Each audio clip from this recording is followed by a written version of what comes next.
Welcome to Jio academy. Jio academy के YouTube channel में आपका बहुत बहुत स्वागत है। आज हम 12th क्लास बायोलॉजी मानव जनन को लेकर के आए हैं। सबसे पहले हमको इसमें जो पढ़ना है वो देखना है कि मानव जनन में सबसे पहले हमको मेल रिप्रोडक्टिव सेक्स ऑर्गन देखना है और उसके बाद फीमेल रिप्रोडक्टिव सेक्स ऑर्गन देखना है। उसके बाद किस तरह से भ्रूण का विकास होता है, किस तरह से 0 से 9 मंथ तक वो गर्भ में रहता है, उसके बारे में डिटेल्स जानकारी हमको मिलेगा नेक्स्ट वीडियो में। तो आज हम लोग सिर्फ इसके बारे में चर्चा करेंगे कि ये होता किस तरह है और इसमें क्या क्या पार्ट्स होता है और क्या क्या कार्य है और ये किस तरह से काम करता है, इसके बारे में आज चर्चा करेंगे।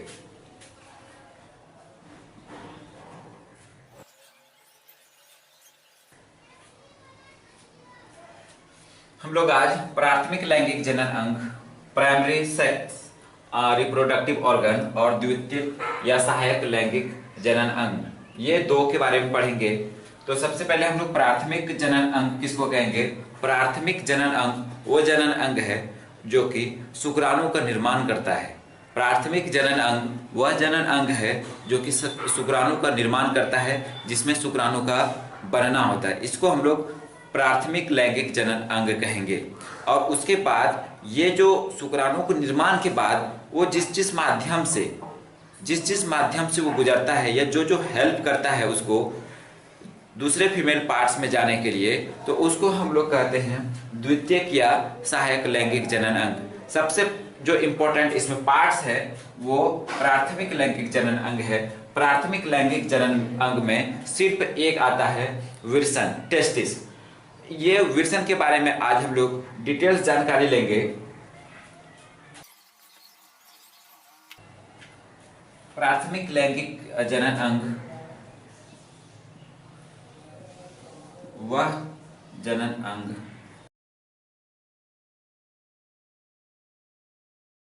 डियर स्टूडेंट, यहाँ पर ध्यान देंगे, वह जनन अंग जिसमें युग्मक शुक्राणु, यहाँ पर मेल पार्ट का बोल रहे हैं, मेल पार्ट और फीमेल पार्ट दोनों में होता है, जहाँ शुक्राणु का निर्माण होगा, यानी कि जहाँ युग्मक का निर्माण होगा, जो युग्मक को क्रिएट करेगा वो प्राथमिक लैंगिक जनन अंग होता है। और जो उसको एक जगह से दूसरे जगह ले जाने में मदद करता है या उसमें उसके पोषण के लिए और उसकी वृद्धि के लिए जो जो उसमें सपोर्ट करता है, उसको हम लोग द्वितीयक लैंगिक जनन अंग कहते हैं।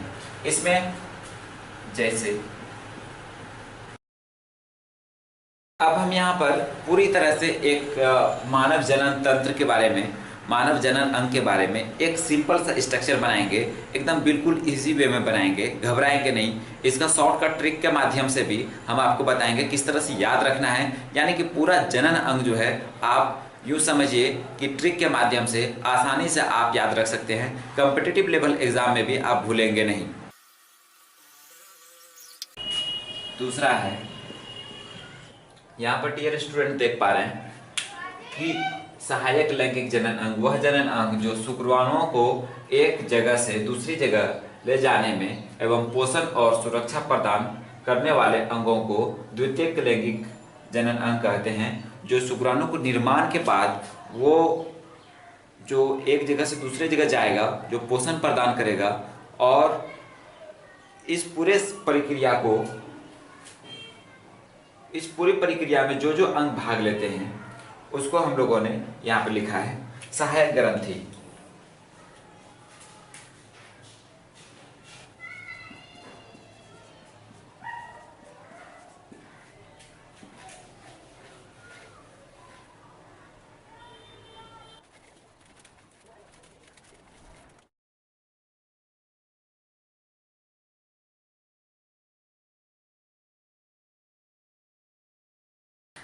सहायक नलिकाएं, सबसे पहला है रेड टेस्टिस, दूसरा शुक्रवाहिका, नंबर तीसरा शुक्रवाहिनी और शुक्राशय, प्रोटेस्ट ग्रंथि, कॉपर और वाल्वोयूरेथ्रल और कॉपर ग्रंथि, ये सबको नोट करेंगे। ये सर अब हम लोग जो है फिगर के माध्यम से समझने की कोशिश करेंगे कि किस तरह से हम लोग अब यहाँ पर हमको मेल पार्ट का पूरा सिस्टम बनाना है। देखेंगे किस तरह से हम लोग आसानी से हम लोग पूरा स्ट्रक्चर बनाते हैं।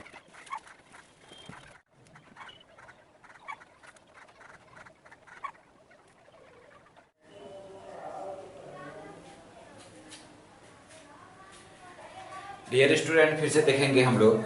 यहाँ पर फिगर बन करके तैयार है, सिंपल वे में साधारण सा फिगर है। ये विल्सन कोष अंदर जो अंदर से ये दो पार्ट्स में बटा रहता है, और उस विल्सन कोष में दो विल्सन होते हैं। इस विल्सन कोष की थैली में, विल्सन कोष में दो विल्सन होते हैं।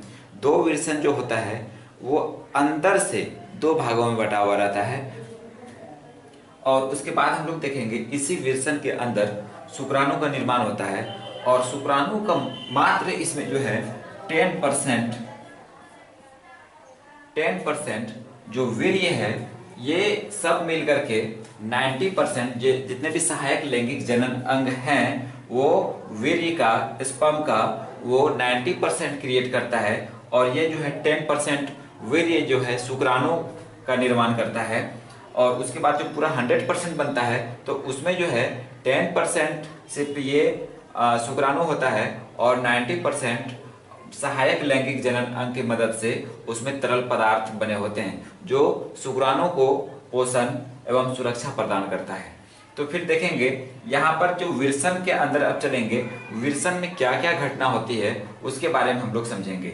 ये 90% यहाँ से 10% यहाँ से मिलता है, और हमको सहायक लैंगिक जनन अंग ये टोटल से यहाँ पर 90% प्राप्त होता है। तो यहाँ पर देखेंगे, यहाँ शुक्राणु का निर्माण हो चुका है। शुक्राणु इसके अंदर किस तरह से निर्माण होता है वो भी हम लोग देखेंगे। सपोज मान लेते हैं कि फिलहाल इस कि अभी शुक्राणु का निर्माण हो चुका है, और यहाँ शुक्राणु ये ऊपर आकर के इस मार्ग से होता हुआ यहाँ शुक्राशय में आकर के स्टोर हो जाता है। शुक्राशय में जो होता है हल्का पीला रंग का तरल पदार्थ होता है, जिसमें कि शुक्राणु को पोषण और सुरक्षा प्रदान होता है। उसके बाद ये आगे चल करके इसमें जो यूरिन की वजह से जो अम्लीयता आ जाता है इसमें, तो ये प्रोटेस्ट ग्रंथि की मदद से ये अम्लीयता को दूर कर देता है। इससे तरल पदार्थ स्रवित होता है।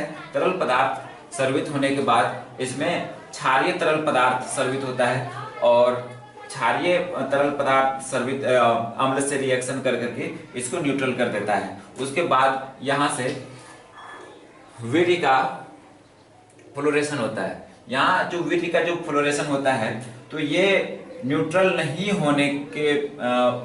यदि नहीं हो पाएगा तो ये वीर्य जो है वो ब्रेक कर जाएगा, जिसमें वो निषेचन की क्रिया वो नहीं कर सकेगा। तो इसलिए यहाँ पर जो है ये प्रोटेस्ट ग्रंथि की मदद से यहाँ पर क्षारीय पदार्थ की मदद से ये न्यूट्रल हो जाता है। उसके बाद निषेचन की क्रिया में भाग लेता है। तो यहाँ से हम लोग देख पाए कि किस तरह से शुक्राणु का निर्माण होता हुआ इस यहाँ पर स्टोर होता है, और यहाँ पर जो है ये तरल पदार्थ होता है। यहाँ पर से शुक्राणु, नवजात शुक्राणु ये आता हुआ यहाँ पर स्टोर होता है।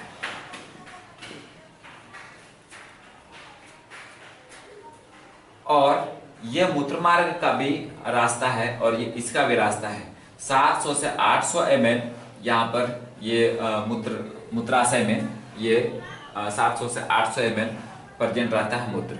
उसके बाद ये जो है दोनों में से एक ही, जिस समय जरूरत पड़ेगा उस समय दोनों में से एक ही का फ्लोरेशन इसी मार्ग से होता है। ऐसा नहीं होता है जो कि दोनों फ्लो होने लगे, ऐसा नहीं होता है। या तो ये फ्लो होगा या तो ये फ्लो होगा। इसका परमिशन मिलने के बाद ये फ्लो होगा, इसका परमिशन मिलने के बाद ये फ्लो होगा। दोनों एक बार में फ्लो नहीं हो सकता है, और यदि होता है तो वो बीमारी है। तो अब हम लोग इसके अंदर चलेंगे, और इसके अंदर जा करके अब हम लोग किस तरह से शुक्राणु का निर्माण होता है वो हम लोग देखेंगे। पहले समझ लेंगे, विल्सन कोष के अंदर लगभग शरीर का तापमान 37 डिग्री 36 डिग्री के आसपास होता है। तो यहाँ पर से 36 डिग्री 37 डिग्री हाई टेम्परेचर में शुक्राणु का निर्माण नहीं हो सकता है। इसलिए ये जो है हमारे बॉडी के बीचों बीच, जांग के बीचों बीच लटकता हुआ ये एक भाग है। तो हम लोगों को समझना होगा कि देखते हैं और सब जैसे जानवरों में देखते हैं, मुर्गा देख लेते हैं, बत्तख देखते हैं, और सब में इस तरह का नहीं होता है, लेकिन मानव में और कुछ ऐसे एनिमल हैं जिसमें कि पाया जाता है। जिसका शरीर का तापमान अधिक होता है तो शुक्राणु का निर्माण संभव नहीं होता है, इसलिए ये बीचों बीच दिया गया है। और इसका तापमान जो होता है शरीर के तापमान से 2 या 3 डिग्री सेल्सियस कम होता है। इसी वजह से ये शुक्राणु का निर्माण कर पाता है। हाई टेम्परेचर में शुक्राणु का निर्माण नहीं हो पाता है। तो क्वेश्चन डायरेक्ट आता है कि विल्सन को शरीर के बाहर क्यों स्थित होता है। तो उसका रीजन यही है कि ये 2 से 3 डिग्री सेल्सियस इसका तापमान कम होता है, और शरीर के तापमान से 2 या 3 डिग्री सेल्सियस कम होने के कारण ही हम इससे शुक्राणु का निर्माण हो पाता है। तो देखेंगे विल्सन कोष के बारे में समझने की कोशिश करेंगे। नर जनन तंत्र के सभी अंगों को किस तरह से हम लोग याद रखेंगे, जियो ट्रिक के माध्यम से यहाँ पर देखेंगे। वर्षा पॉपकॉर्न सी है। वर्षा यानी कि विल्सन कोष के अंदर विल्सन हुआ, नंबर फर्स्ट। नंबर सेकेंड, ये विल्सन कोष से शुक्राणु का निर्माण होगा, और उसके बाद शुक्रवाहिनी होते हुए शुक्राशय में पहुंचेगा। उसके बाद जो है प्रोटेस्ट ग्रंथि और कॉपर ग्रंथि की मदद से उसमें तरल पदार्थ बनेगा, और तरल पदार्थ बनने के बाद उसके बाद शिश्न से होते हुए शिश्न मुंड के जरिए ये स्थानांतरित हो जाता है। तो हम लोग यहाँ पर पूरे सिस्टम को देख पाए कि किस तरह से हम लोग वर्षा पॉपकॉर्न सी है, इसमें टोटल सिस्टम आ रहा है। लगभग जितना भी मेन पार्ट्स हैं, मेन अंग है, तो वो हम लोग यहाँ पर से देख पाए।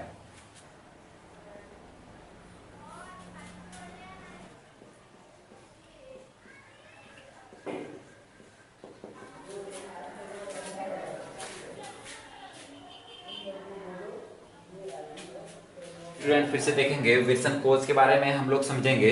नर मानव के दोनों जांघों के बीच पाए जाने वाली गहरे रंग की मोटी त्वचा द्वारा निर्मित थैलीनुमा संरचना को विल्सन कोष कहते हैं। ये दोनों जांघों के बीच में मेल पार्ट में जो होता है, दोनों जांघों के बीच में लटकता हुआ एक थैलीनुमा होता है, जिसको हम लोग विल्सन कोष कहते हैं। यह भीतर से 2 भागों में विभाजित होता है। इसमें 2 विल्सन कोष होते हैं। इसका तापमान शरीर के तापमान से 2 या 3 डिग्री सेल्सियस कम होता है, इसी कारण से ये शुक्राणु का निर्माण हो पाता है। तो देखते हैं कभी कभार जो है ये जो है केनाल के आसपास कोई ये भेन आ जाता है, यानी कोई जो हमारा जो भोटी वगैरह जो कहते हैं उसको अपने बोलचाल के भाषा में, ये जो आंत आता है, तो वो इस प्रकार से एक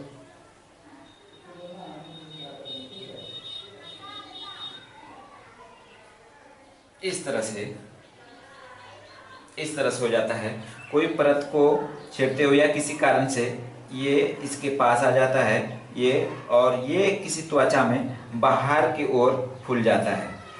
तो बाहर की ओर फूल जाता है। एक्चुअली में इसका तो वैसे इलाज है नहीं, इसका तो ऑपरेशन के माध्यम से ही इलाज होता है। तो यहाँ पर देखेंगे इसी को हम लोग बोलते हैं हार्निया। वैसे ये 2-3 प्रकार का होता है, इसकी चर्चा नहीं करेंगे हम लोग। आगे की ओर बढ़ते हैं। यहाँ पर विल्सन कोष के बारे में हम लोगों ने डिटेल से जाना, और यही कारण है कि यह विल्सन कोष में धीरे धीरे जिस समय बच्चे जन्म लेते हैं उससे पहले ही ये विल्सन कोष जो है, विल्सन कोष में विल्सन आ जाता है, और यदि किसी कारणवश नहीं आ पाता है तो वो अपने संतान को आगे नहीं बढ़ा सकता है। अब हम लोगों को जो पढ़ना है मेन चीज वो विल्सन पढ़ना है। विल्सन के बारे में पहले देखे थे कि विल्सन कोष में किस तरह से विल्सन कोष का फंक्शन है, और वो किस तरह से अंदर से 2 भागों में डिवाइड होता है। उसके बाद हम लोग जो मेन टॉपिक है वो आ रहे हैं विल्सन पे। ये प्राथमिक लैंगिक जनन अंग है, इसमें क्या क्या घटनाएं होती है वो देखेंगे, और इसमें क्या क्या पाया जाता है वो भी देखेंगे। तो सबसे पहले देखेंगे कि हम लोग विल्सन को किस तरह से बनाए हैं। यहाँ से ये जो विल्सन है, विल्सन का लंबाई 5 सेंटीमीटर, और ये जो मोटाई है या इसको चौड़ाई कहें, लगभग ये 3 सेंटीमीटर 2.5 सेंटीमीटर भी होता है, लेकिन इसको मोटा मोटी मानते हैं, ये 3 सेंटीमीटर होता है। उसके अंदर ये जो होता है विल्सन हल्के गुलाबी चिकनी कोमल अंडाकार संरचना की होती है, जिसकी लंबाई, ये सब हम लोग देख चुके हैं। और ये जन्म से, ये जिस समय लिंग निर्धारण होता है उस समय ये विल्सन कोष में आ जाता है। यानी कि अर्थात जहां कहने का मतलब ये है कि ये जो विल्सन कोष में विल्सन उतर जाता है। यदि किसी कारणवश नहीं उतर पाता है तो वो नर मंदता कहलाता है, यानी कि वो अपने जनरेशन को आगे नहीं बढ़ा सकता है। तो एक्चुअली में ये जो है ये चेंबर जो है, चेंबर के अंदर छोटे छोटे दो तीन नलिकाएं होती है, जिसको हम लोग शुक्रजन नलिका कहते हैं। यहाँ पर से हम देख पा रहे हैं कि प्रत्येक पिंडक में, इसको ये पिंडक है और एक विल्सन कोष में 250 चेंबर होते हैं और प्रत्येक चेंबर में 2 से 3 ये शुक्रजनक नलिका होती है। अब ये जो शुक्रजनक नलिका है, इसके अंदर 2 तरह का कोशिका पाया जाता है। एक है शुक्रजन कोशिका और दूसरा है सर्टोली कोशिका। शुक्रजन कोशिका का कार्य है शुक्राणु का निर्माण करना और सर्टोली कोशिका का कार्य है शुक्राणु को पोषण और सुरक्षा प्रदान करना। यहाँ पर से हम देखेंगे कि ये इस तरह के, ये जो छोटा छोटा रेशेदार वैन है, इसको यदि जहाँ हम इस तरह से काटेंगे तो हमको इस तरह से प्रतीत होगा। यानी कि जहाँ हम इसको x और y से डिनोट करें, या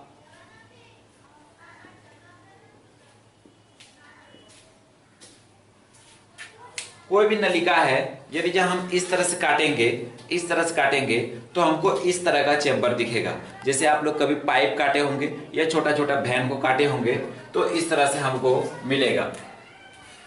यहां पर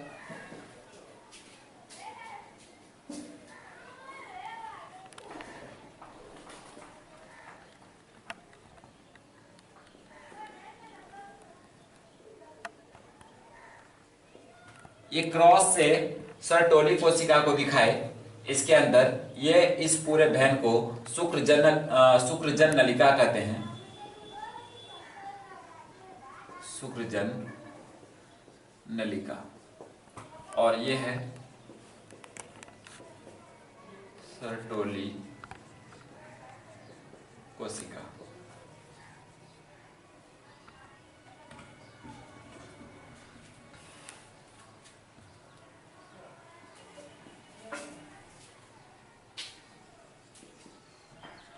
शुक्रजन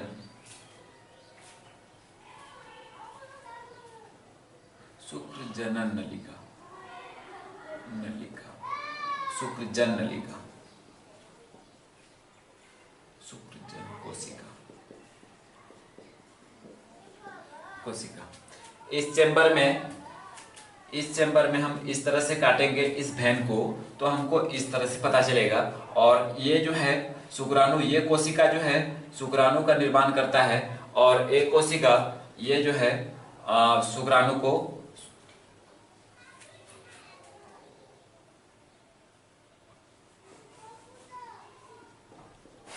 शुक्राणु का निर्माण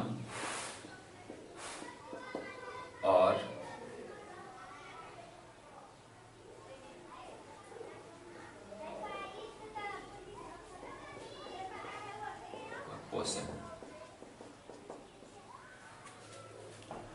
पोषण।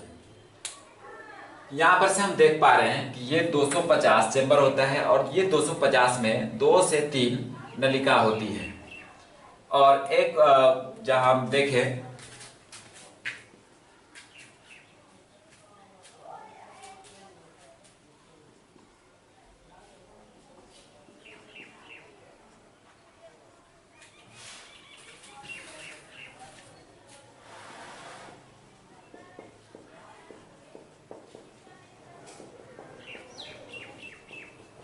लगभग 10 पे पावर 23, 10 पे पावर 12 से लेकर के 10 पे पावर 13 तक ये इतना शुक्राणुओं का निर्माण होता है।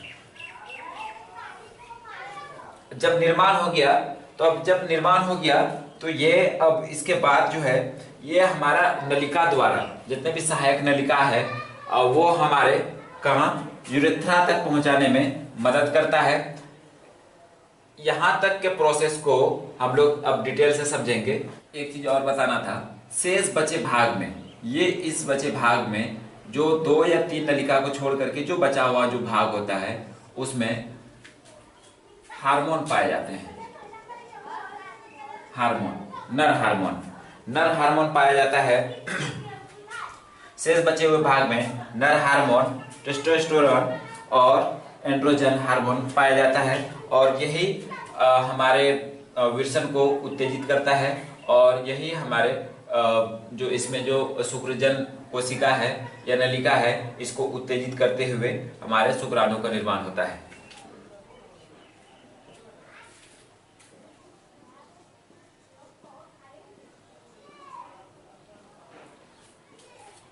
डियर स्टूडेंट, शुक्रजन नलिका विरसनीय पिंडक से बाहर आती है जिसे रेड टेस्टिस कहते हैं। रेड टेस्टिस आगे बढ़ करके अन्य नलिका में प्रवेश करती है जिसे शुक्रवाहिका कहते हैं। अति कुंडलित होने के कारण इसे अधिविरसन कहते हैं। यह आगे चलकर शुक्राशय में खुलता है। अब ये जो शुक्राशय में खुल गया और ये जो सीरीज है, ये सीरीज याद रखना जरूरी है। ये सीरीज कैसे कैसे आया वो याद रखना जरूरी है। तो आगे देखेंगे, ये शुक्राशय में पहुंच गया है। ये हमारा जो शुक्राणु है वो पहुंच गया है शुक्राशय में और शुक्राशय में प्रेजेंट होता है तरल पदार्थ जो अभी हम लोग देखेंगे ग्रंथि के मदद से किस तरह से लिक्विड स्रावित होता है। उसमें हमारा जो शुक्राणु है वो वहाँ पर स्टोर होता है और फिर वहाँ से उसको पोषण वगैरह प्राप्त होता है, फिर वो आगे की ओर बढ़ता है। यहाँ से देखें कि जितना भी शुक्र वाहिका है, जितना भी भेन था, वो हमारा काम समाप्त हो चुका है। अब हम लोग देखेंगे ग्रंथि के बारे में, कौन कौन सा ग्रंथि किस तरह से स्रावित करके कौन सा लिक्विड तैयार करता है।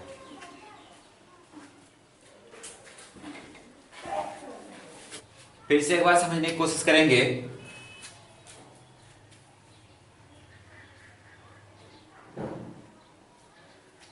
यहां पर से हम लोग देख चुके थे कि सहायक ग्रंथि का काम है, ये ग्रंथि तरल पदार्थ का स्राव करता है।